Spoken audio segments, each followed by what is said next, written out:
Waalaikumsalam warahmatullahi wabarakatuh. Innal hamdalillah nahmaduhu wa nasta'inuhu wa nastaghfiruh. Na'udzu billahi min shururi anfusina wa sayyiati a'malina. May yahdihillahu fala mudilla lahu wa may yudlil fala hadiya lahu. Asyhadu an la ilaha illallah wahdahu la syarika lahu wa asyhadu anna Muhammadan 'abduhu wa rasuluhu la nabiyya ba'dah. Sallallahu alaihi wa ala alihi wa sallam tasliman mazidah.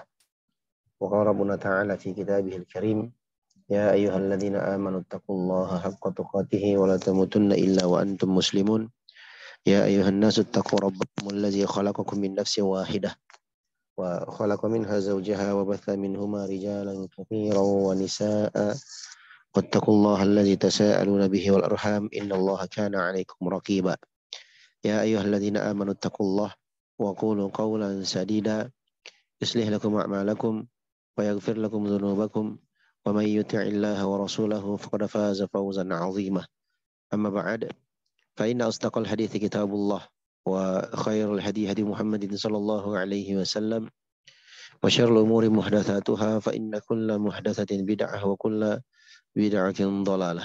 Alhamdulillah Rabbil Alamin. Segala puji dan syukur kita panjatkan kehadiran Allah Subhanahu wa Ta'ala. Dengan nikmat dan taufik dari Allah Subhanahu wa Ta'ala, di kesempatan sore hari ini Allah Subhanahu wa Ta'ala kembali pertemukan kita di majelis ilmu. Mudah-mudahan majelis kita di sore hari ini diberkahi oleh Allah Subhanahu wa Ta'ala dan menjadi sebab kita semua dimudahkan oleh Allah Subhanahu wa Ta'ala untuk masuk ke dalam surganya. Amin ya rabbal alamin. Nah, ikhwani wa akhwati fil rahimani wa rahimakumullah. Kita lanjutkan bacaan kita dalam kitab Al-Adabul Mufrad karya Imam Al-Bukhari rahimahullahu ta'ala. Setelah beliau bawakan hadis tentang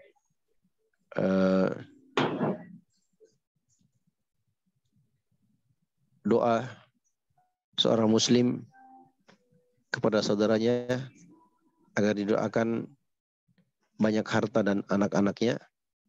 Berikutnya kata pengarang rahimahullahu ta'ala, babun al-walidatu rahimatun.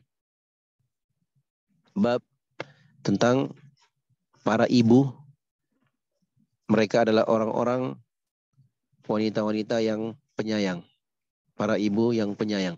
Nah, artinya di sini ada anjuran ya agar para wanita, terkhususnya mereka-mereka yang sudah berstatus sebagai ibu, ya hendaknya mereka memiliki rahmah, kasih sayang terhadap anaknya. Nah,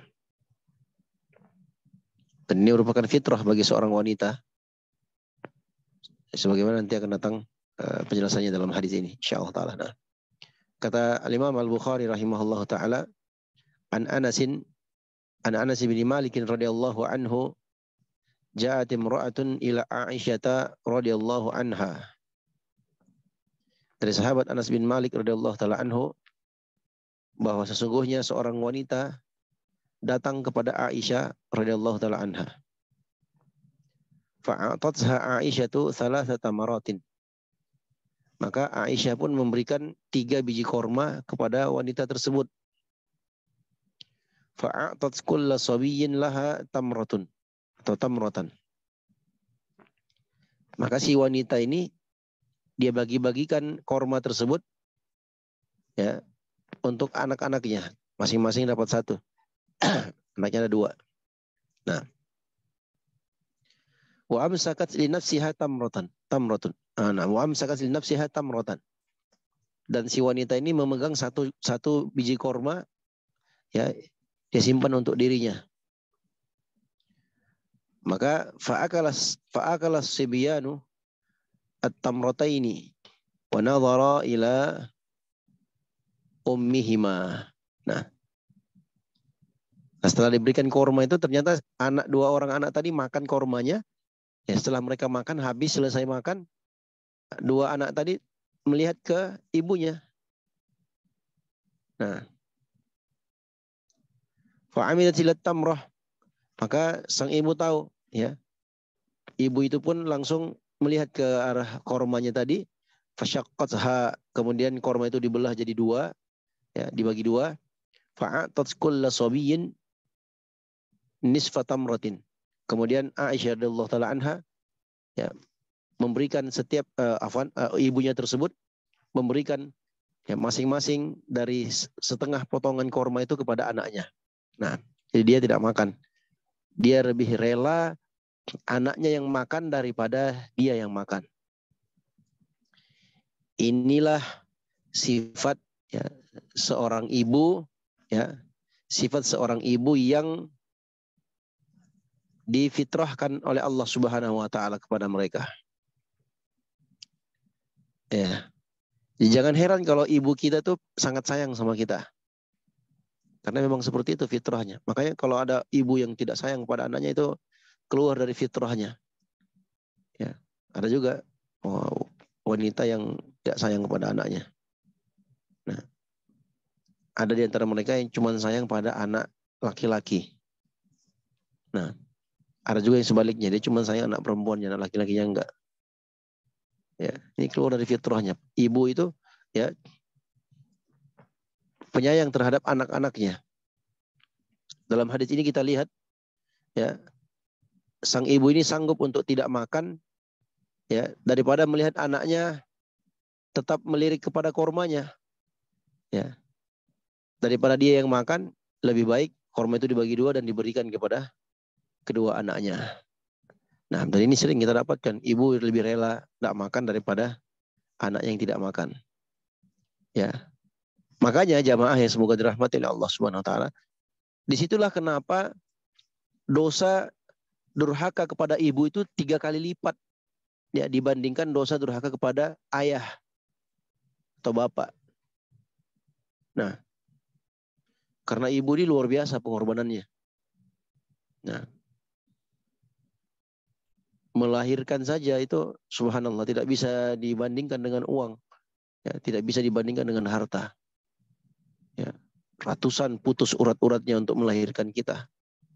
Ya, belum lagi di masa-masa kandungannya, beratnya, ya, berat yang harus dia tanggung, ya, belum lagi selera makan yang berubah-ubah, ya, ya, belum emosinya. Ya, kenapa? Karena anak yang ada dalam kandungannya. Nah, setengah mati luar biasa, 9 bulan. Kurang lebih 9 bulan. Ya. Ini kalau seorang muslim memperhatikan hadis-hadis yang seperti ini, maka dia akan kasihan kepada ibunya. Ya, dan dia tidak akan berani untuk durhaka kepada ibunya. Nah, luar biasa pengorbanan seorang ibu dan bagaimana rahmat mereka, kasih sayang mereka kepada anaknya. Nah, faja'an Nabi sallallahu alaihi wasallam fa akhbarathu Aisyah itu faqala wa ma yu'jibuki min zalika. Maka datanglah Nabi sallallahu alaihi wasallam, kemudian Aisyah mengabarkan apa yang beliau lihat tadi, fenomena tadi. Maka Nabi sallallahu alaihi wasallam bersabda, wa ma yu'jibuki min zalik. Apa yang membuatmu heran? Apa yang membuatmu takjub? Ya, laqad rahimahallahu bi rahmatiha sabiyaiha. Sungguh Allah Subhanahu wa taala telah merahmati wanita itu karena dia telah merahmati kedua anaknya. Menyayangi, merahmati, menyayangi anaknya. Ini juga keutamaan yang luar biasa yang didapatkan oleh seorang ibu. Jadi bukan sekedar sayang, ya. Yang sayang ini tentunya bermanfaat bagi anak tersebut. Ya. Karena terkadang pengaruh efek kasih sayang seorang ibu, ya, itu berpengaruh bagi sang anak. Ya. Ada anak-anak yang durhaka atau anak-anak yang kurang ajar, keras wataknya dan seterusnya. Itu kenapa? Karena memang dulu waktu masih kecilnya tidak dibelai atau tidak disayang atau tidak mendapatkan kasih sayang ibunya. Mungkin tinggal jauh dari ibunya atau mungkin ibunya sudah meninggal atau yang semisal dengan itu. Nah, itu ada pengaruhnya. Ya. Apalagi, ya, kebaikan yang didapatkan oleh sang ibu adalah rahmat Allah Subhanahu wa taala ketika dia menyayangi anaknya. Ya. Dan ini sekaligus tanbih, ya, peringatan, warning kepada para ibu, ya. Jangan dia membenci anaknya. Sungguh keterlaluan, ya, kalau ada ibu yang membenci anaknya, padahal anak itu keluar dari rahimnya. Apalagi ya, jemaah yang semoga dirahmati oleh Allah Subhanahu wa taala, ada sebagian orang ya yang hilang akalnya, hilang perasaannya, hilang segala-galanya ketika ya dia buang bayinya. Subhanallah.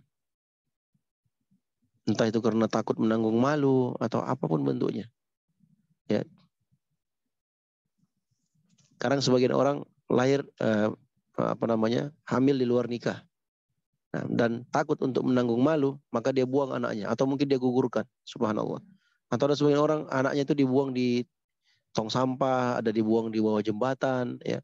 Tiba-tiba pagi-pagi warga dikagetkan dengan adanya sosok bayi ya, yang nangis di pinggir hutan atau di pinggir kebun atau di dalam tempat sampah atau yang semisal dengannya. Kasihan.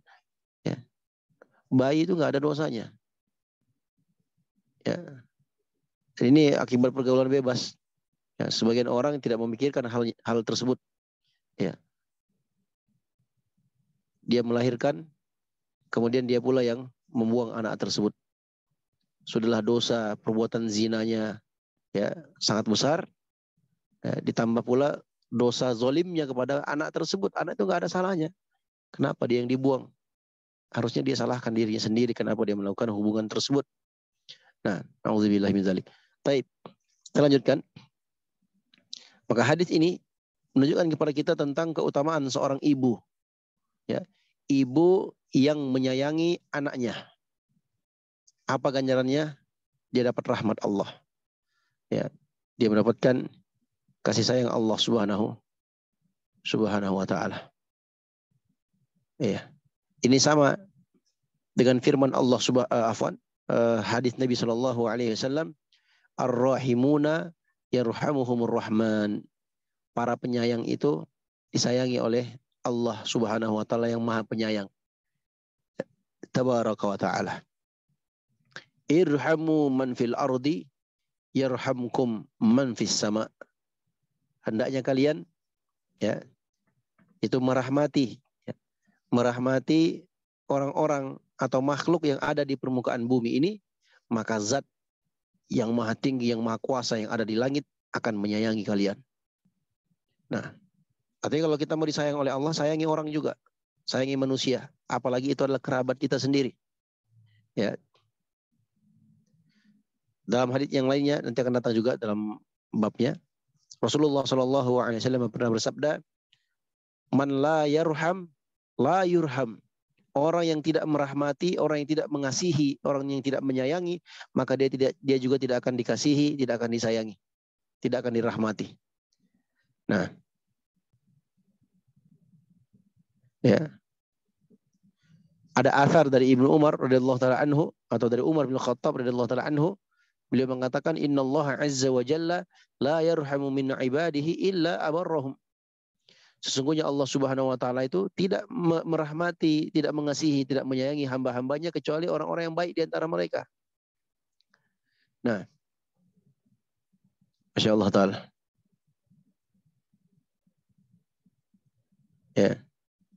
Dari hadis ini, jamaah yang semoga dirahmati oleh Allah Subhanahu wa taala,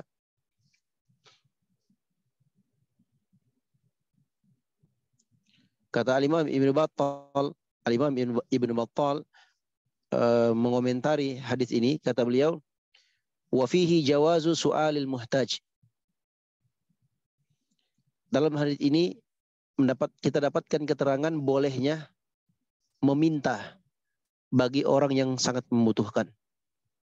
Jadi kalau memang betul-betul lapar, sudah tidak ada sudah tidak ada lagi jalan keluar kecuali harus minta-minta, tidak apa-apa, dia boleh minta. Tapi untuk menutupi kelaparannya saja. Nah, wasakha'i Aisyah radhiyallahu anha, wasakha'u Aisyah radhiyallahu anha likauniha lam tajid illa tamratan fa'atharat biha. Dan ini juga menunjukkan kepada kita bagaimana tentang kehidupan yang pas-pasan pada ibunda kita Aisyah radhiyallahu taala anha, sehingga dia tidak dapatkan apa-apa kecuali hanya korma saja. Gak ada duit, gak ada makanan enak, cuman korma. Itu pun beliau ambil korma itu diberikan kepada wanita tersebut dan 2 orang anaknya. Ya. Wa annal qalila la yumtana'u at-tasadduq la yumtana'u at-tasadduqu bihi lihaqaratihi. Dan sesungguhnya ya jumlah yang sedikit itu tidak menghalangi seseorang untuk bersedekah karena sedikitnya, karena nilainya yang sedikit tersebut. Maksudnya gini, ikhwan wa akhwati fillah rahimani wa rahimakumullah. Dalam bersedekah itu walaupun sedikit, ya, kita jangan pandang enteng, jangan pandang remeh. Tidak apa-apa, berikan saja. Ya, kita kasih tukang parkir atau yang semisal dengannya. Kalau nggak ada receh, ya ada 100, 200 perak, ya, atau 500 perak atau 1000 perak, kasih saja, tidak apa-apa. Nah, daripada tidak sama sekali. Nah, itu jauh lebih baik daripada tidak memberi sama sekali. Bal yambagi lil mutasaddiqi ay yatasaddaqa bima tayassara lahu qalla aw kathura. Bahkan seharusnya seorang yang bersedekah itu dia bersedekah dengan sesuatu yang dia mudah dengannya, yang mudah baginya. Baik itu banyak atau sedikit. Banyak atau sedikit. Tidak apa-apa, bersedekah aja. Ya. Jangan dilihat nominalnya, jangan dilihat kuantitasnya. Tapi yang kita utamakan, yang kita prioritaskan adalah kualitas, yaitu keikhlasan kita dalam bersedekah tersebut, walaupun sedikit. Nah, Rasulullah SAW bersabda, la tahqiranna min ma'rufin syai'a wa in talqa akhaka biwajhin talqin. Jangan sekali-kali engkau meremehkan perbuatan yang ma'ruf itu, perbuatan yang baik itu. Ya. Walaupun kau bertemu dengan saudaramu, ya, dengan wajah yang sumringah, wajah yang ceria. Jangan anggap remeh. Ya. Tidak apa-apa. Sekecil apapun kebaikan tidak apa-apa, lakukan. Kita kasih infak atau sedekah ke orang, ya, walaupun kecil, tapi nilainya sangat besar di sisi Allah Subhanahu wa taala, tergantung niatnya. Makanya sebagian para ulama dahulu mengatakan rubba amalin kabirin tusaggiruhu niyah wa rubba amalin saghirin tukabbiruhu niyah. Terkadang ada amal yang kecil tapi amalan itu menjadi besar disebabkan niatnya. Dan terkadang ada amal yang besar tapi menjadi kecil disebabkan niatnya. Maka tergantung dari niatnya. Ya, di sini ibunda kita Aisyah radhiyallahu taala anha, ya, beliau tidak melihat banyak atau sedikit. Yang penting beliau bersedekah, walaupun hanya dengan sepotong korma. Nah, masya Allah taala. Ya.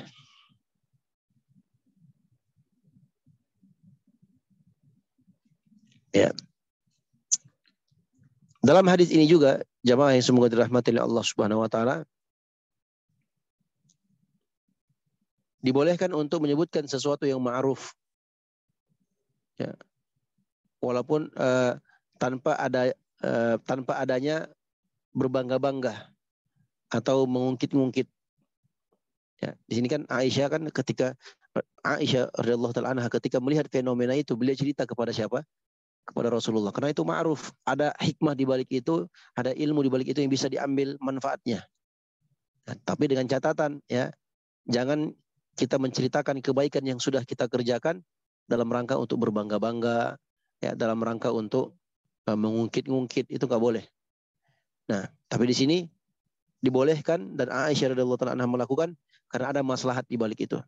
Nah, ada ilmu yang akan disampaikan oleh Rasulullah SAW di balik kisah tersebut. Nah, masya Allah taala. Kemudian berikutnya kata pengarang rahimahullahu taala, babun qublatus sibyan. Bab tentang qublatus sibyan, bab mencium anak kecil. Nah, jamaah yang semoga dirahmati oleh Allah Subhanahu wa taala. Ya. Jadi orang-orang Arab itu dulu sebelum datang Islam, mereka tuh nggak pernah cium anaknya. Insya Allah. Kebayang kita jamaah, ya. Kalau kita masih kecil nggak pernah dicium oleh orang tua kita. Orang-orang Arab itu seperti itu dulu. Sebelum datangnya Rasulullah SAW, mereka menganggap itu tabu, sesuatu yang menjijikkan atau sesuatu yang tidak pantas untuk dilakukan. Nah, ya, mari kita dengarkan hadisnya. Kata beliau rahimahullah taala, an Aisyah radhiyallahu anha qalat. Dari ibunda kita Aisyah radhiyallahu taala anha qalat, jaa a'rabiyyun ila Nabi sallallahu alaihi wasallam. seorang A'rabi. A'rabi ini kalau kita terjemahkan itu Badui, ya, orang pedalaman. Nah, orang primitif ya, atau orang kampung ya. Mereka tuh tinggal di pedalaman padang pasir. Ya, kalau kita masuk padang pasir itu nggak ada orang-orang kecuali mereka itu satu dua orang ya, atau beberapa orang ya, atau sekelompok orang, tapi mereka tinggal jauh dari keramaian. Nah, itu namanya A'rabiyun. Nah, kata Aisyah radhiyallahu taala anha, seorang laki-laki Badui, pria Badui datang kepada Nabi Shallallahu Alaihi Wasallam. Faqala, maka dia pun bertanya, atuqabbiluna sibyanakum? Apakah kalian ini mencium anak-anak kecil kalian? Nah, kemudian dia mengatakan, Fallahi ma nuqabbiluhum. Demi Allah kami tidak akan mau mencium mereka. Subhanallah. Ya. Perhatikan, jamaah yang semoga dirahmati oleh Allah Subhanahu wa taala. Ya, mereka ini sudahlah tidak punya ilmu tapi ngotot. Nah, mereka menyangka ya, mencium anak itu adalah sebuah aib, sebuah kejelekan. Ya, sesuatu yang harus ditinggalkan. Padahal bukan. Sudah gitu bersumpah pula. Ya, sudah nggak tahu tapi sok tahu. Ini kebanyakan orang di zaman kita sekarang seperti itu. Orang-orang yang sok tahu. Dia tidak tahu kalau dirinya tidak tahu.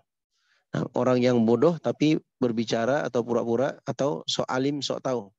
Nah, padahal dia tidak tahu. Ya. Mendengarkan ucapan tersebut, faqala Nabi sallallahu alaihi wasallam, maka Nabi sallallahu alaihi wasallam bersabda, "Awa amliku laka an naza'allahu min qalbika rahmah?" Nah, apakah engkau mau ya, kalau seandainya aku mampu, ya aku doakan semoga Allah Subhanahu wa taala cabut rahmat kasih sayang dari hatimu. Nah,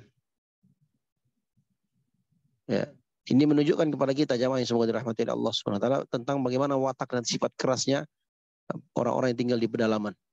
Ya, ini sama dalam surat At-Taubah ayat 97. Allah Subhanahu wa taala berfirman, "Al-a'rabu asyaddu kufran wa nifaqan." Orang-orang Arab Badui itu yang tinggal di pedalaman itu lebih dahsyat kekufurannya, lebih dahsyat kemunafikannya. Wa ajdaru alla ya'lamu hududa ma anzalallahu ala rasulihi. Dan bisa saja dikhawatirkan ya, mereka ini tidak tahu batasan-batasan yang Allah turunkan kepada Rasulnya. Wallahu alimun hakim. Sesungguhnya Allah Subhanahu wa taala itu Maha mengetahui lagi Maha hikmah. Nah. Ya.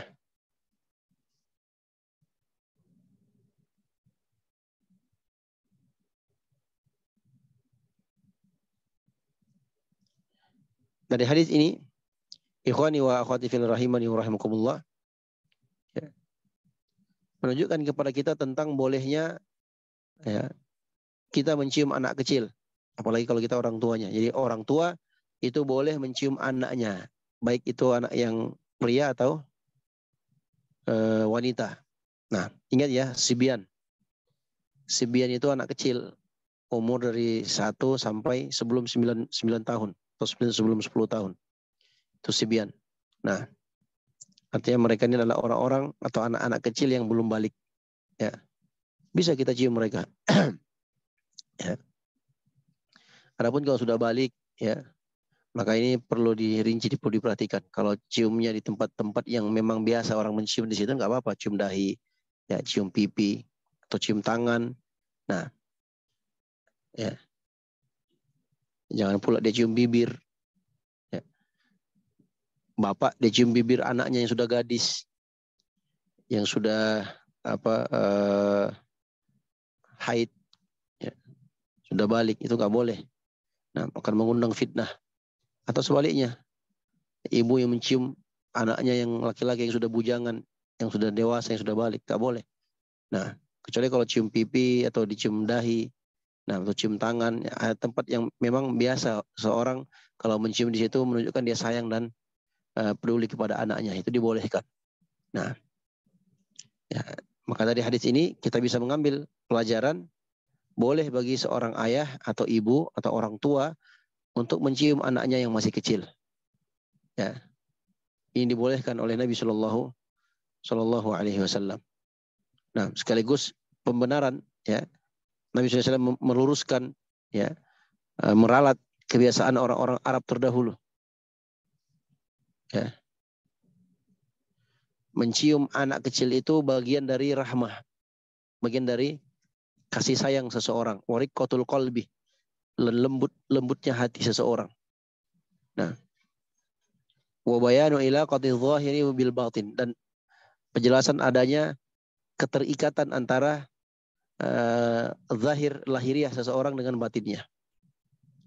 Nah, jadi kalau kita lihat ada orang cium anaknya, jamaah yang semua dirahmati oleh Allah Subhanahu wa taala, maka kita bisa pastikan orang itu sayang sama anaknya. Orang ini lemah lembut kepada anaknya. Orang ini punya rasa rahmah, kasih sayang, cinta kepada anaknya. Nah, tapi bukan berarti kalau kita lihat orang tuanya nggak cium anaknya berarti nggak sayang, nggak juga. Nah, tapi ini kan kita bahas dari sisi kalau dia cium anaknya, dan itu diperbolehkan.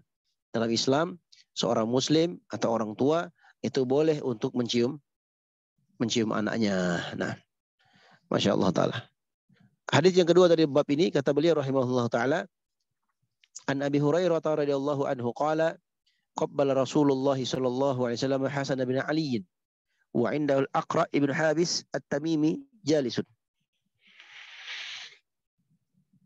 Nah, dari Abu Hurairah radhiyallahu taala anhu, yang beliau berkata Rasulullah sallallahu alaihi wasallam mencium Hasan bin Ali. Ya. Sedangkan di samping beliau itu ada sahabat Al-Aqra bin Habis at-Tamimi sedang duduk di situ. Nah, ya, ada Al-Aqra bin Habis at-Tamimi duduk di samping Nabi sallallahu alaihi wasallam. Faqala Al-Aqra, maka Al-Aqra ini bertanya kepada Nabi sallallahu alaihi wasallam, "Inna li asyaratan minal waladi. Ma qabbaltu minhum ahadan." Subhanallah. Ya. Sesungguhnya kata Al-Aqra bin Habis at-Tamimi, sesungguhnya aku ini punya 10 anak. Ya. Dan aku tidak pernah cium mereka. Salah satu di antara mereka. Satu pun di antara mereka tidak pernah aku cium. Fanadhara ilaihi Rasulullah sallallahu alaihi wasallam thumma qala, maka Nabi sallallahu alaihi wasallam melihat orang tersebut, ya, kemudian Nabi sallallahu alaihi wasallam bersabda, "Man la yarham la yurham." Nah, barang siapa yang tidak merahmati, barang siapa yang tidak menyayangi, tidak mengasihi, ya, dalam hal ini anaknya, ya, maka dia juga tidak akan dikasihi, tidak disayangi, tidak dirahmati oleh Allah Subhanahu wa taala. Ya. Ya. Ini kalau kita dengarkan sabda Nabi SAW seperti ini, ya kita langsung auto cium anak kita kan begitu. Kita takut, khawatir. Ya. Jangan sampai nanti ya kita tidak dicintai, tidak disayangi, tidak dikasihi oleh Allah Subhanahu wa taala. Jangan sampai. Ya. Maka kita segera mencium anak kita. Nah, dalam hadis ini terdapat keterangan bagaimana akhlak yang baik dari Nabi Shallallahu Alaihi Wasallam, ya, dan bagaimana lemah lembutnya beliau, kasih sayangnya beliau kepada anak kecil, ya,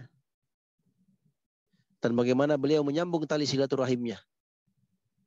Dan sekaligus dalam hadis ini menunjukkan kepada kita tentang keutamaan Al Hasan, karena di sini Al Husain nggak disebutkan. Kedua-duanya memiliki keutamaan. Tapi di sini dalam hadis ini menunjukkan tentang keutamaan keutamaan Al Hasan karena beliau dicium oleh Nabi Shallallahu Alaihi Wasallam. Nah, jadi orang yang tidak mau mencium anaknya berarti dia tidak rahmat dan tidak kasih sayang kepada anaknya. Ya, man la yakunu min ahli rahmati la yarhamuhumullah. Ya, la yarhamuhullah. Siapa yang bukan bagian dari golongan orang-orang yang menyayangi, merahmati makhluk, menyayangi, merahmati manusia, apalagi itu kerabatnya sendiri, apalagi itu anaknya sendiri. Kalau dia tidak mau merahmatinya, maka la yarhamuhullah. Allah tidak juga merahmati dia. Allah tidak akan merahmatinya. Ya. Nah, wa thamaratu hadza anna man la yarhamun nasa bil ihsani la yuthabu min kibalir rahman. Dari sini kita ketahui bahwasanya, ya, Barang siapa yang tidak merahmati manusia dengan kebaikan, maka dia juga tidak akan mendapatkan rahmat dan kasih sayang Allah Subhanahu wa taala. Allah Subhanahu wa taala berfirman, "Hal jazaa'ul ihsani illal ihsan." Ya, sesungguhnya balasan ihsan, balasan kebaikan bagi seseorang itu adalah kebaikan juga. Nah, ya. Juga dalam hadis ini, jamaah yang semoga dirahmati Allah Subhanahu wa taala, orang-orang yang tidak punya rahmat, kasih sayang, ya, cinta dalam hatinya di kehidupan dunia ini, maka nanti dia juga tidak akan disayangi di kehidupan akhirat.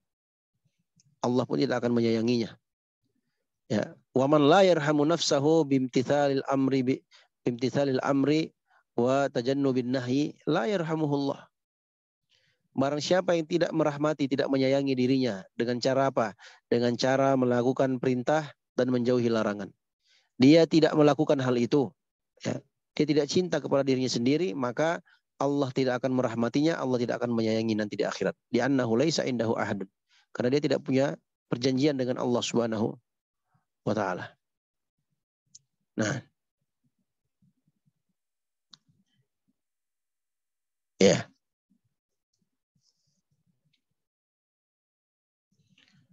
Oleh karena itu, jamaah yang semoga dirahmati oleh Allah Subhanahu wa taala,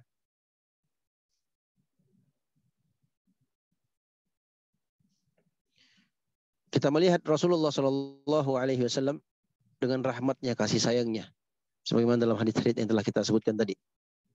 Ya. Disebutkan secara khusus dalam hadis Anas bin Malik radhiyallahu anhu, beliau menceritakan tentang Nabi SAW, "Ma ra'aitu ahadan kana arhamu bil ayali min Rasulillah sallallahu alaihi wasallam." Aku tidak pernah melihat orang yang lebih atau yang paling mencintai keluarganya dibandingkan Rasul sallallahu alaihi wasallam. Nah, jadi Rasulullah sallallahu alaihi wasallam itu sangat menyayangi keluarganya. Ya. Apalagi ya keluarga terdekatnya, istrinya, anak-anaknya, nah, kerabatnya, pamannya, nah, dan seterusnya. Nabi SAW sangat menyayangi dan mencintai mereka. Dan itu terlihat dalam hadis-hadis yang telah kita sebutkan. Nah, ya. Jamaah yang semoga dirahmati oleh Allah Subhanahu wa taala,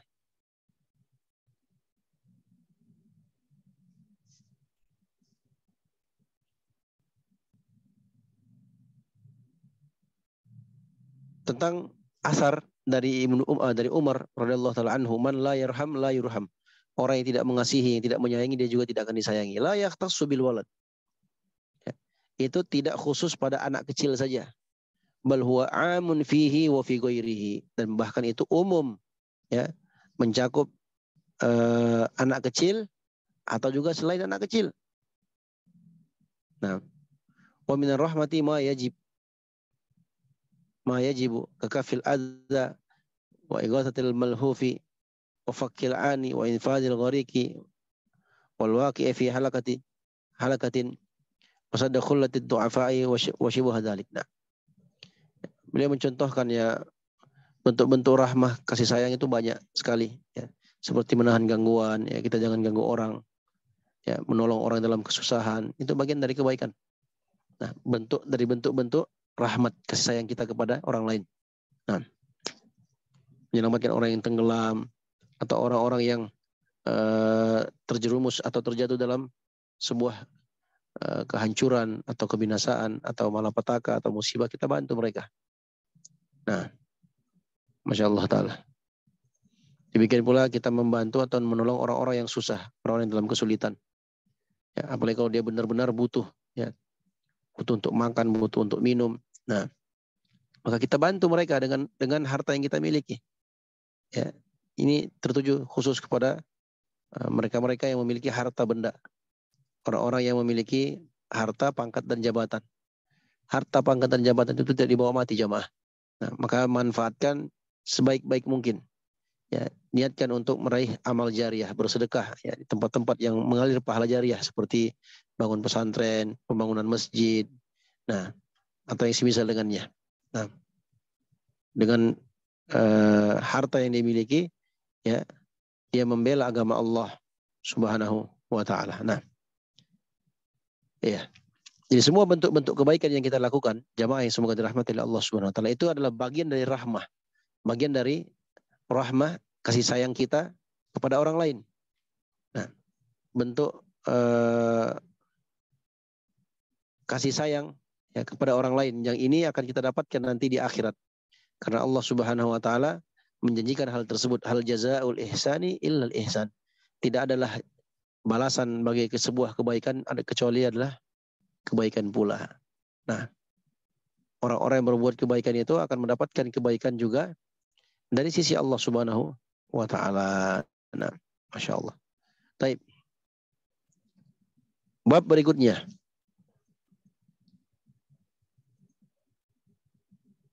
Ya. Babun adabul walidi wa birruhu liwaladihi. Bab tentang apa? Adab orang tua kepada anaknya. Adab orang tua dan kebaikan orang tua kepada anaknya. Nah, ini perlu kita perhatikan bersama-sama. Nah, jadi bukan cuma anak yang punya adab kepada orang tua, tapi orang tua pun ada adabnya kepada anak-anaknya. Nah, tentunya sesuai dengan porsinya masing-masing. Ya. Kita lihat, kita dengarkan bagaimana hadis Aisyah radhiyallahu taala anha, hadis An-Nu'man bin Bashir radhiyallahu taala anhu, anna abahu intalaqa bihi ila Rasulillah sallallahu alaihi wasallam yahmiluhu. Faqala, ya Rasulullah, inni ushiduka anni qad nahaltu An-Nu'man kada wa kada.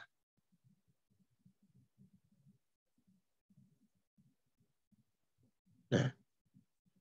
Faqala akulla waladika nahalta? Qala la. Qala fa ashhid ghairi. Thumma qala alaysa yasurruka ay yakunu fil barri sawa'un? Qala bala. Qala fala idzan. Nah, dari sahabat An-Nu'man bin Bashir, itu beliau masih kecil. Ya, bahwa sesungguhnya ayah beliau datang kepada Nabi sallallahu alaihi wasallam. Nah, Nabi sallallahu alaihi wasallam didatangi oleh ayahnya sahabat An-Nu'man bin Bashir. Jadi dibawa, dituntun. Ya, jadi bapak membawa anak. Anaknya itu masih kecil. Faqala, maka dia berkata, ya Rasulullah, inni ashhaduki atau inni ashhaduka anni qad nahaltu An-Nu'mana kadza wa kadza. Ya Rasulullah, aku mempersaksikan ya di hadapanmu ya Rasulullah, sesungguhnya aku telah menghibahkan, aku telah memberikan An-Nu'man ini, ya maksudnya sahabat An-Nu'man bin Bashir tadi, kadza wa kadza. Aku sudah berikan dia begini dan begitu, ini dan itu, begini dan begitu, berikan. Ya. Faqala, maka Rasulullah sallallahu alaihi wasallam bersabda,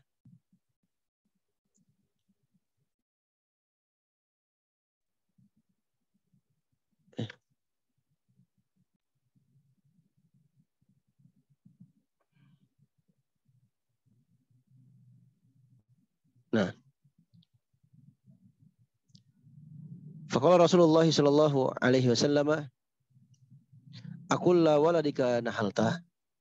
Apakah setiap anakmu kau perlakukan seperti itu? Jadi ayahnya Nu'man bin Bashir ini lebih condong kepada Nu'man bin Bashir. Nah, sehingga sang ayah ini memberikan Nu'man bin Bashir sesuatu yang ayahnya tidak berikan kepada Nu'man, yang ayahnya tidak berikan kepada selain Nu'man bin Bashir, karena Nu'man bin Bashir ini punya saudara yang lainnya. Nah, ketika Nabi tanya, apakah kau berbuat seperti itu? Kau bagi-bagi juga kepada anak-anakmu yang lain? Ya, setiap anakmu kamu gituin? Qala la. Sang ayah menjawab tidak. Qala, maka Nabi bersabda, fa ashhid ghairi. Kalau gitu kau cari saksi selain aku saja. Kan tadi kan dia mau mempersaksikan. Ya, dia ingin mempersaksikan bahwasanya dia telah berbuat banyak kebaikan kepada anaknya. Dia sudah banyak beri sesuatu kepada anaknya yang bernama Nu'man bin Bashir yang merupakan perawi hadis ini. Ya. Tapi kalau ternyata perbuatan itu tidak adil, maka Nabi mengatakan, kalau begitu fa'ashhid ghairi, cari saksi yang lain, jangan kau bersaksi depan saya. Nah, ya. Karena ini masuk dalam persaksian, dikhawatirkan masuk dalam persaksian atau syahadatuz zur. Bersaksi di depan orang dengan perbuatan yang itu merupakan kezoliman atau ketidakadilan. Nah, iya.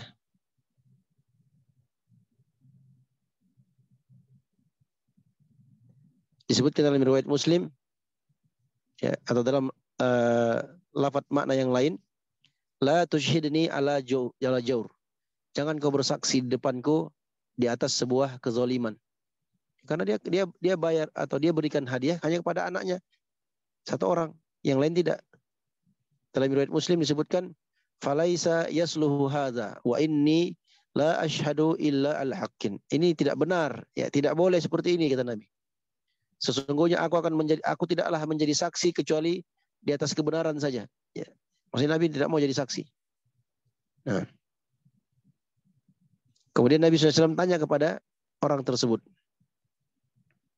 Nah. Alaisa yasurruka ayyakunu fil barri sawa? Bukankah, ya, kalau kebaikan yang kau lakukan itu sama rata antara anakmu, bukankah itu menggembirakanmu? Bukankah itu membuatmu bahagia? Qala bala, jawab iya. Qala fala idzan. Ya. Ya, kalau begitu kenapa kau tidak lakukan? Nah, sudah tahu kalau kita adil kepada anak-anak kita, satu kita beri, semua kita beri. Satu kita belikan jam tangan, semua kita berikan jam tangan. Tentu sesuai dengan kadar porsi dari umurnya. Nah, jam anak kita umpamanya ada yang sudah dewasa, sudah mau kuliah, itu tentu beda dengan jam tangan adiknya yang umur baru 3-4 tahun. Baru mengerti dan mengenal dunia. Nah, jadi harus ada kesamaan, harus ada keadilan, dan keadilan itu tidak harus sama. Jadi sesuai dengan porsinya masing-masing. Di sini Rasulullah SAW tidak mau menjadi saksi. Kenapa? Karena perbuatan ayah dari Nu'man bin Bashir itu tidak baik, tidak patut untuk dicontoh. Nah, dan Nabi pun tidak bersaksi di atas sebuah kebohongan atau bersaksi di atas sebuah kesalahan, tidak. Nabi itu selalu bersaksi di atas kebenaran. Nah, ya, maka Nabi SAW mengatakan fala izan. Kalau begitu kenapa tidak kau lakukan? Maksudnya, kalau kau sudah tahu dan kau bahagia kalau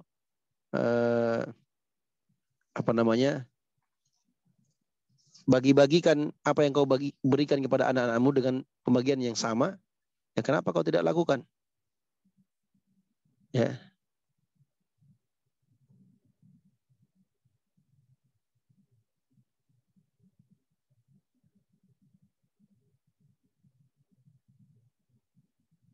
Nah, berarti ketika ayah Nu'man bin Bashir radhiyallahu taala anhu mengiyakan sabda Nabi SAW, bukankah kau akan merasakan bahagia, kau akan senang, ya, kalau engkau berbuat adil, berbuat kebaikan itu rata untuk anak-anakmu? Jawabannya iya. Ya, kalau begitu, ya, kau tidak melakukan hal itu. Kau sudah tahu berbagi adil itu adalah hal yang dianjurkan dalam Islam. Nah, adil sesuai dengan ketentuan Al-Quran dan Sunnah Nabi SAW. Kau sudah tahu itu ada keutamaannya, ya, kau sudah mengetahuinya, tapi kenapa kau tidak lakukan? Nah, kau hanya memberi hadiah kepada Nu'man bin Bashir saja, ya, anaknya yang bernama Nu'man bin Bashir. Yang lain-lainnya tidak. Ya, makanya ini langsung ditanggapi oleh Rasulullah SAW. Nah,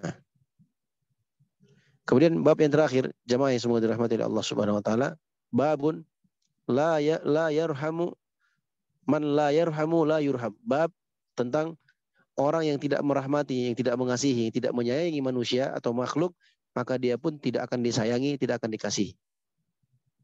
Nah, dari Abi Sa'id Al-Khudri radhiyallahu taala anhu, dari Nabi sallallahu alaihi wasallam bersabda, "Man la yarhamu la yurham." Siapa yang tidak merahmati, tidak menyayangi, ya, tidak merahmati makhluk yang lainnya, maka dia juga tidak akan dirahmati. Nah, ya. La yarhamu man la yurhamu. Atau bisa dibaca man la yarham la yurham. Ya. Hadis yang kedua dari Anas bin Abi Sa'id Al-Khudri. Sekarang hadis Jarir bin Abdullah. Beliau berkata, qala Rasulullah sallallahu alaihi wasallam, la yarhamullahu man la yarhamun nas. Allah tidak akan merahmati orang-orang yang tidak merahmati manusia. Wa fi tariqin ukhra bilafzin, dalam jalur riwayat yang lainnya disebutkan, man la yarhamun nasa la yarhamuhullah. Barang siapa yang tidak merahmati manusia, maka Allah pun tidak akan merahmatinya. Allah pun tidak akan menyayanginya. Nah, ya.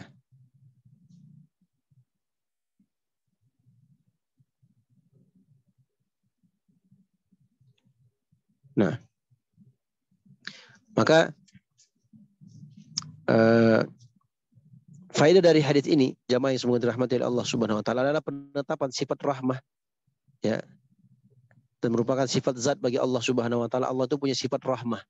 Kalau kita menyayangi orang atau menyayangi makhluk yang lain, maka Allah pun akan menyayangi kita. Nah, itu sifat rahmah itu ada pada Allah juga. Ya, akan tetapi sifat rahmah kasih sayangnya Allah itu berbeda dengan sifat rahmah kasih sayangnya makhluk. Ya. Maka ketika Allah kita sifatkan dengan nama Ar-Rahman, ya, maka secara tidak langsung itu mengandung makna rahmah, mengandung sifat rahmah. Allah itu memiliki sifat rahmah, sifat penyayang terhadap hamba-hambanya. Nah, Masya Allah Ta'ala. Kemudian yang terakhir dari hadits Abu Utsman radhiyallahu taala Abu Utsman rahimahullah, anna Umar radhiyallahu anhuma istamala rajulan faqala al-amil inna li kadza wa kadza min al-walad ma qabbaltu wahidan minhum. Dari sahabat Umar bin Khattab radhiyallahu taala anhu, ya. Waktu itu beliau menyewa atau memperbudakkan seorang pria. Nah, mempekerjakan seorang pria. Maka si pekerja ini bilang kepada Umar bin Khattab radhiyallahu taala anhu, "Innali kadza wa kadza min walad." Saya ini punya anak sekian sekian dan sekian. Artinya banyak anaknya. Tapi ma qabbaltu wahidan minhum. Aku tidak pernah mencium salah seorang di antara mereka sedikit pun. Subhanallah. Ya, ini orang Arab tadi yang kita sebutkan, jamaah yang semoga dirahmati oleh Allah Subhanahu wa taala. Itu dulu ya di zaman sahabat. Saya tidak tahu sekarang apa masih seperti itu. Setahu saya mereka sudah tidak seperti itu lagi. Mereka sudah cium anaknya, ya. Sekarang mereka cium pipinya, cium jidatnya, nah, dan seterusnya. Faza'ama Umar, qala Umar, maka Umar radhiyallahu ta'ala anhu pun berkata, ya, innallaha azza wa jalla la yarhamu min ibadihi illa abarrahum. Sesungguhnya Allah Subhanahu wa taala tidak merahmati hamba-hambanya kecuali orang-orang yang terbaik, orang-orang baik, orang-orang penyayang di antara mereka. Nah, artinya apa? Kalau kau mau disayang oleh Allah, ya kamu juga harus berbuat baik dan sayangi orang lain. Nah, ya. Tadi si pekerja tadi mengatakan apa? Saya punya anak sekian dan sekian, aku tidak pernah cium mereka sama sekali. Nah, dibantah oleh Umar bin Khattab radhiyallahu taala anhu, ya. Allah itu tidak merahmati kecuali hamba-hambanya yang juga melakukan kebaikan, juga melakukan sifat rahmah untuk makhluk yang lainnya. Nah, ya. Ya. Jadi Allah Subhanahu wa taala tidak menyayangi di kalangan hamba-hambanya kecuali yang abarrahum. Ya, jadi orang yang paling banyak silaturahimnya. Ya, orang yang paling banyak berbuat baik, orang yang paling banyak berbuat ketaatan. Nah. Ya. Allah Subhanahu wa taala tidak akan menyayangi hamba-hambanya yang tidak menyayangi makhluk yang lainnya. Artinya, kalau kita ingin disayang oleh Allah Subhanahu wa taala, ingin dikasihi, ingin dicintai oleh Allah Subhanahu wa taala, maka kasihi dan cintailah juga makhluk. Nah, ini ya ikhwani wa akhwati fillah rahimani wa rahimakumullah. Maksudnya adalah mencintai di sini karena sesama muslim. Ya, bukan pacaran ya. Jangan jadikan hadis ini sebagai dalil untuk bolehnya pacaran. Ya, Nabi SAW bersabda, la yarham nah, man lam yarham la yurham. Orang yang tidak mencintai, yang tidak mengasihi, maka dia juga tidak dikasihi oleh Allah. Kalau begitu kita pacaran? Enggak boleh begitu. Ya. Jadi hadis ini jangan dijadikan sebagai ayat atau jadikan dalil sebagai legalnya atau bolehnya pacaran. Nah, walaupun banyak orang yang melakukan. Nah, di sini rahmah yang dimaksud kita menyayangi orang lain, maksudnya kita mengasihi, menyayanginya karena dia sesama muslim dengan kita. Nah, kita sesama muslim. Ya, apalagi ada anjuran untuk sesama muslim saling mencintai. Allah Subhanahu wa taala berfirman, "Innamal mu'minuna ikhwah." Sesungguhnya orang-orang yang beriman itu bersaudara. Nah, Allah taala alam.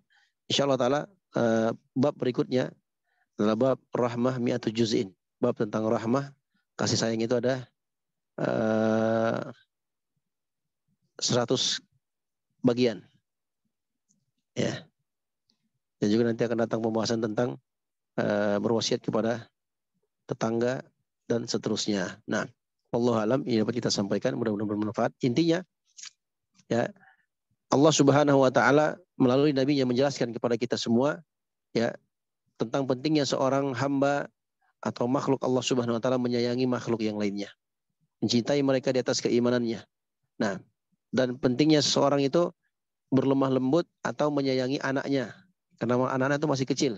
Nah, tergantung kita yang mewarnai mereka nanti seperti apa. Yang intinya kita curahkan kasih sayang dan cinta kita kepada anak-anak kita. Dan itu adalah perbuatan yang dicintai dan diridhoi oleh Allah Subhanahu wa taala. Siapa yang merahmati anak-anaknya, maka dia juga akan dirahmati. Dan ini berlaku, kata tadi Imam Ibnu Battal rahimahullah taala, ini berlaku bukan hanya untuk anak kecil saja, bukan hanya untuk anaknya saja, tapi untuk orang lain juga. Nah, barakallahu fikum. Waktu yang tersisa kita persilahkan untuk jamaah yang lain untuk bertanya tentang materi yang telah disampaikan atau mungkin pertanyaan yang lainnya. Nah, di luar materi. Falitafadhal masykurah. Barakallahu fikum. Nah, Syukran kepada Ustaz Muhammad Tamrin yang sudah menyampaikan materi. Pada para jamaah yang akan bertanya, dipersilahkan. Bisa langsung ini. Assalamualaikum Ustaz. Waalaikumsalam warahmatullahi wabarakatuh. Barakallahu fiik. Semoga Allah selalu merahmati Ustaz dan keluarga. Amin. Amin. Amin. Ustaz mau bertanya di luar tema? Silakan Pak. Agak urgent sedikit. Jadi ada kasus seperti ini Ustaz. Qadarullah saya menemukan di dekat musola itu ada seorang imam yang bacaannya Al-Fatihah agak kurang fasih ya. Nah ini untuk menentukan sikap saya apakah bisa makmum di belakang beliau atau tidak.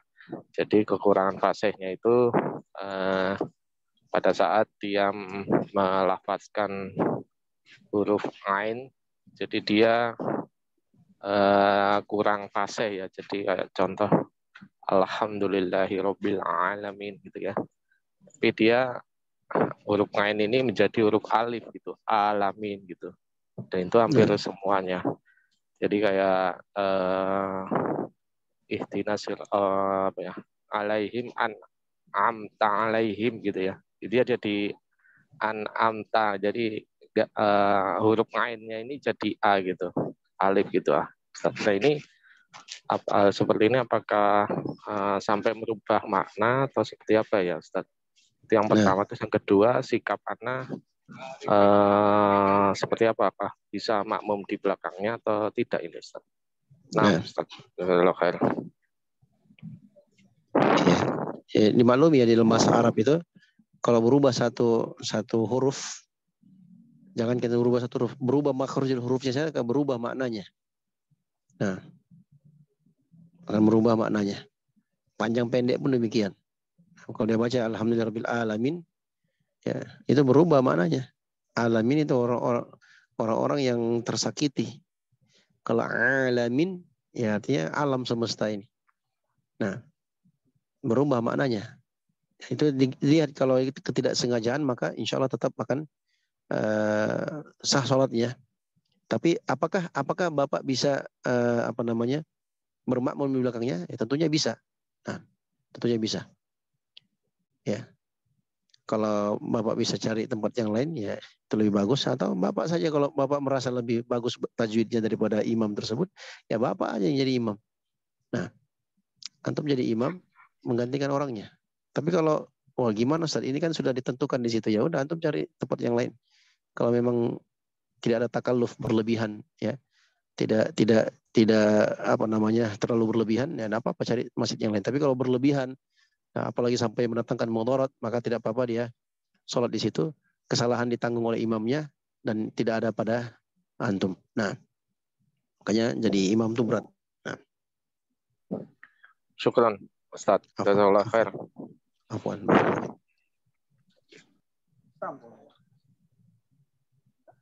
Assalamualaikum Ustaz, Ana mau bertanya juga Ustaz.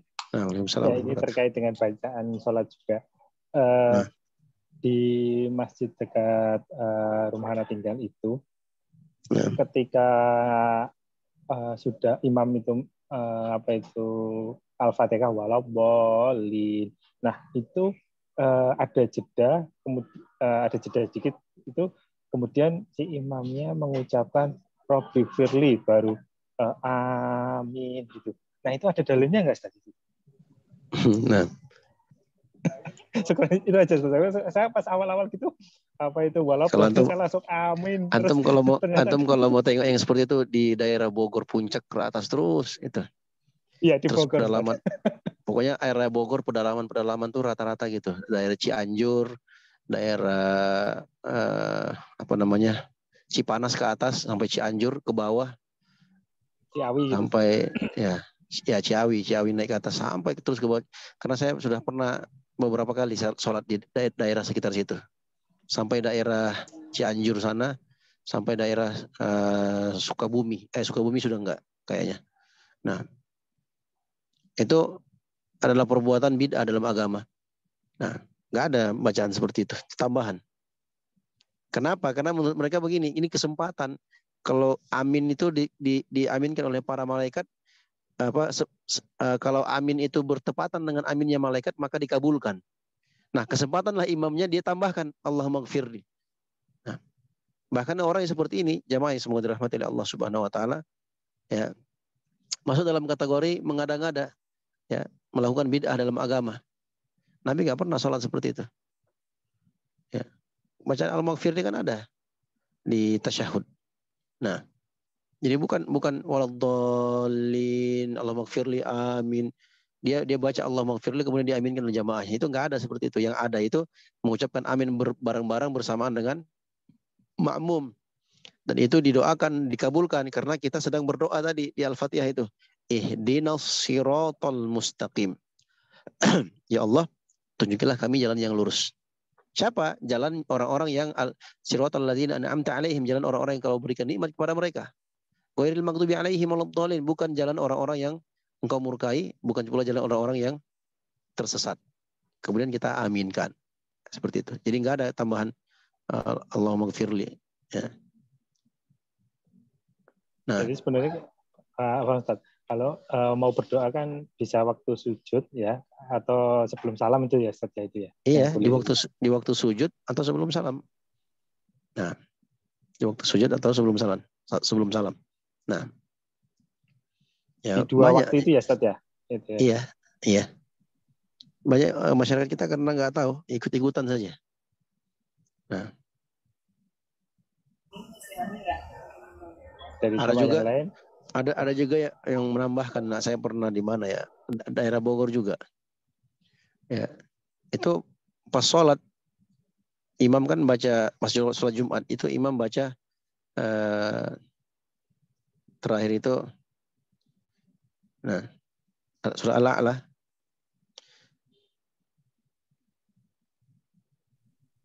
suhufi Ibrahim wa Musa, itu ada tambahannya, saya lupa Alaihissalam, tambahannya itu. Ustaz, kalau nggak salah. Ya, Alaihissalam. suhufi Ibrahim wa Musa, ada yang menjawab alaihissalam. Nah, itu kalau bukan bagian bacaan sholat, batal sholatnya, batal sholat Jumatnya.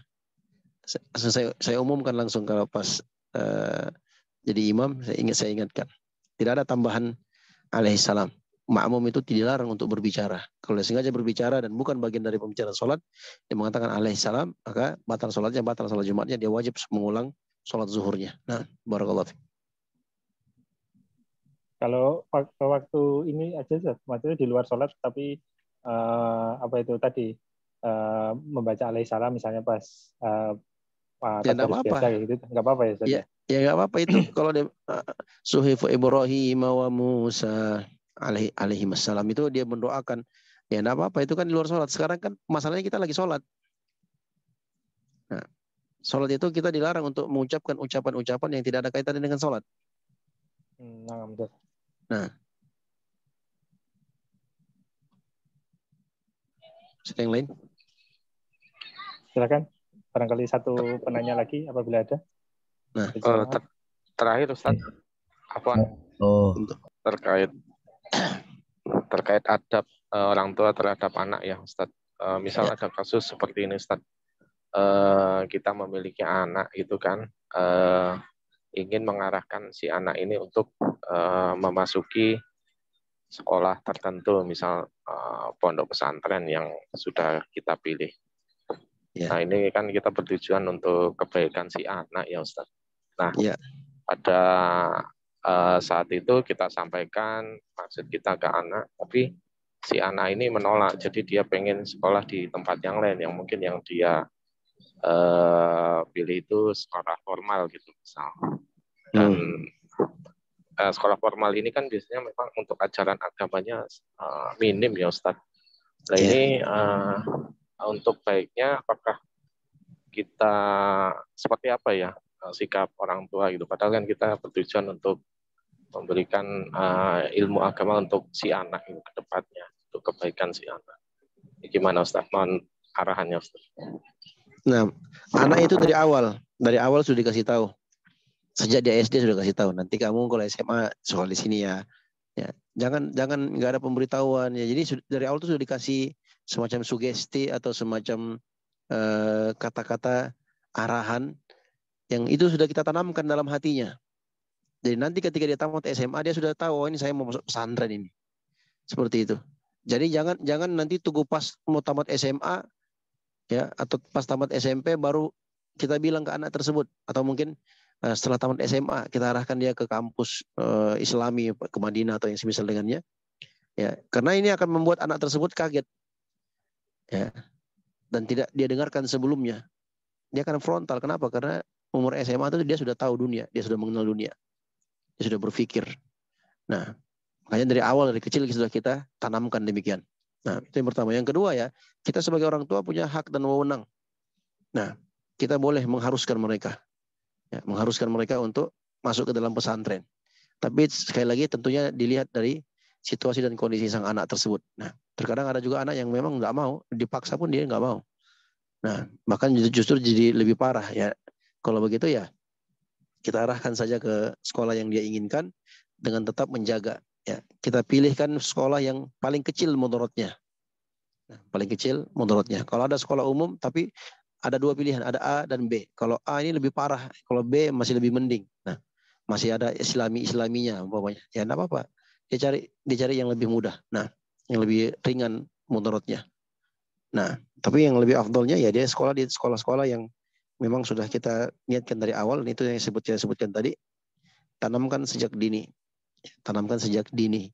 Jangan tunggu dia besar baru kita perintahkan dia. Dia nggak akan mau, berontak, dia akan lawan. Apalagi dia merasa nyaman di sekolah tersebut atau nyaman di sekolah yang menurut kita itu tidak pantas untuk dia. Nah, barakallahu fikum. Barakallahu fiik. Jazakallahu khair Ustaz. Jazakallahu khair.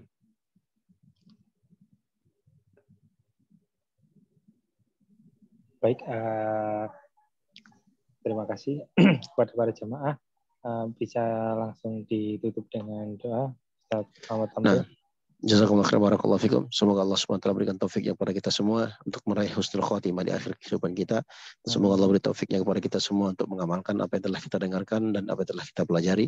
Kita mohon dan berdoa kepada Allah Subhanahu wa taala, semoga Allah kumpulkan kita semua dalam surganya sebagaimana Allah kumpulkan kita di tempat ini. Amin ya rabbal alamin. Wallahu taala alam. Sallallahu alaihi Muhammadin wa ala alihi washabihi ajmain. Kita tutup majelis kita dengan doa kafaratul majlis. Subhanakallahumma wa bihamdika asyhadu an la ilaha illa anta astaghfiruka wa atubu ilaik. Assalamualaikum warahmatullahi wabarakatuh. Waalaikumsalam. Waalaikumsalam warahmatullahi wabarakatuh. Barakallahu fiik, Ustaz. Barakallahu fikum, hayakumullah.